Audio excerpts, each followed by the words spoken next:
Welcome everyone for joining us to talk about yesterday's decision by the Transportation and Infrastructure Bill. They moved forward with their Coast Guard Reauthorization Act, which is an every 2-year piece of legislation that contains policy issues across the board for the Coast Guard. And it passed out of committee 53-3, which is a very healthy bipartisan number. It also included legislation that my office has been working on actually for a number of years. But in this Congress, we introduced a bill last fall, which is the Safe-To-Report Coast Guard Parity Act, which was basically a bill that in its simplest terms allowed victims of sexual harassment or sexual assault to be able to come forward with a complaint and not be obstructed or hindered by the possibility that whatever incident occurred may have also involved some violation, usually minor violation of the code of conduct at the Coast Guard Academy. Again, the legislation was basically framed based on a similar measure which was passed in 2021 that came out of the National Defense Authorization Act, which covered the military service academies, West Point, Annapolis, Colorado Springs, where again, incidents of sexual harassment and sexual assault had really spiked up, and Congress took the step forward to, again, provide safe harbor for complainants and victims to come forward and make sure that these events were investigated and sanctioned. So again, because the Coast Guard's legal status is different than the military service academies, that was not included in the 2021 law. And based on, again, years of experience in terms of talking to cadets and faculty members at the Coast Guard Academy, which is located in New London, Connecticut, in the 2nd Congressional District, we've been trying to see if there were ways to, again, put the Coast Guard Academy on par with the military service academies. And this year, we actually have the support of the T&I committee to move this measure forward. So it's a really, important step forward in the process. I talked to the ranking member last night on the House floor, and the plan is to try and get some floor time this summer to move it out of the House. The Senate Coast Guard Reauthorization Bill has not started in its committee. A similar bill or amendment was introduced by my colleagues in the Senate, Senator Blumenthal and Senator Chris Murphy. And again, they have bipartisan support, just like we did in the House. And again, I would want to mention my good friend and colleague, Congressman Trent Kelly from Mississippi, Republican from Mississippi. He's the chair of the Sea Power subcommittee, which I'm ranking member on. We've worked together on a lot of measures. And again, he did not hesitate in terms of coming forward and co-sponsoring this legislation.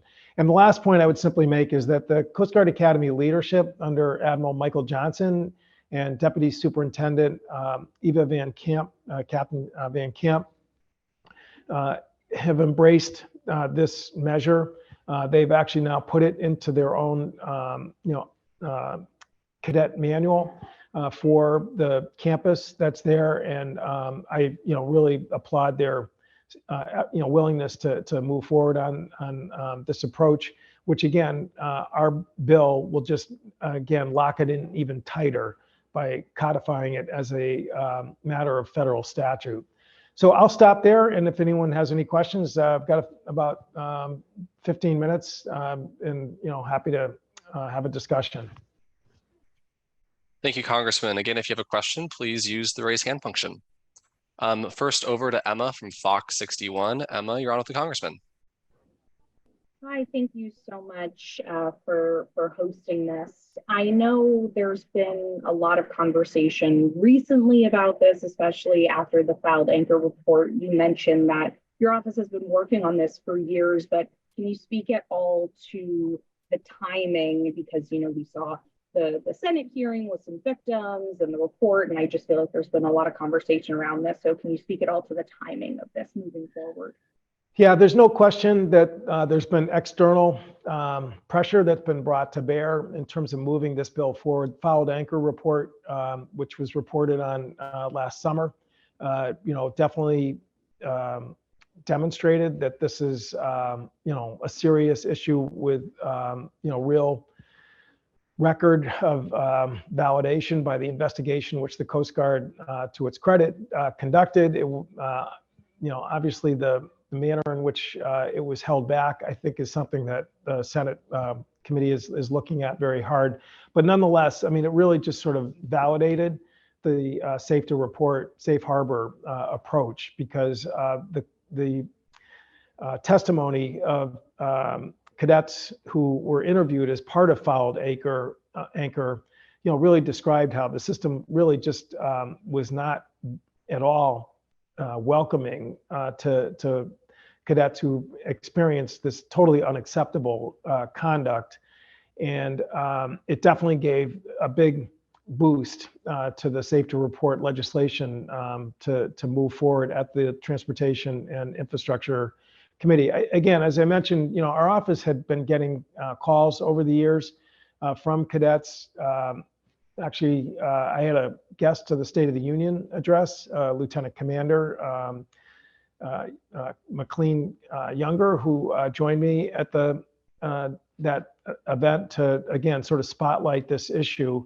But I think, again, with some new leadership and with the external pressure, as I said, that Fouled Anchor brought to bear, I think, we're now finally getting real traction to get this measure through. Thank you, Emma. Congressman, a question from Lisa Hagan at CTNews. In addition to your Safe-To-Report policy, can you talk about what other Coast Guard accountability measures were included in the authorization bill, if any? So, this one obviously kind of screamed out for action because the academy was just not on par, with other military service academies. And I would just note, before talking about the rest of the bill, that I think the Coast Guard Academy leadership recognized that this is a really important measure in terms of increasing recruitment and strengthening retention on the campus. And that's an issue which is very real for military service academies, which really saw a drop off in the last couple of years in terms of applications and congressional nominations. So that I think, people recognize that, the expectations of incoming cadets, is now at the point where, this has to be absolutely solidified and locked in.